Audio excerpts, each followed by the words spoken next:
ఇప్పటిదాకా OG OG OG OG అన్నారు. కానీ మీరెవరికి హరిహర వీరమల్లు గురించి ఇంతవరకు తెలియదు. ఇప్పుడు చూశారు కదా, ఎలా ఉంది.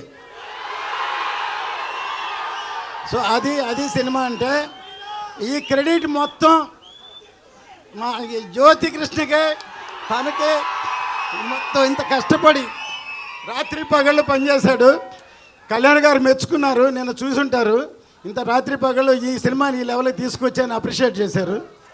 సో డెఫినెట్గా ఇది రేపు సినిమా చూస్తే ఇంతకు 2 ఇంతలు 4 ఇంతలు 5 ఇంతలు ఉంటుంది సినిమా. ఏమాత్రం తక్కువ ఉండదు. ఇది అందరూ సెలబ్రేట్ చేసుకునే సినిమా. ఇది 10 సార్లు చూస్తామని చెప్తున్నారు. 10 సార్లు చూస్తారా? ఓకే, మీరే కాదు మేము కూడా చూస్తాం.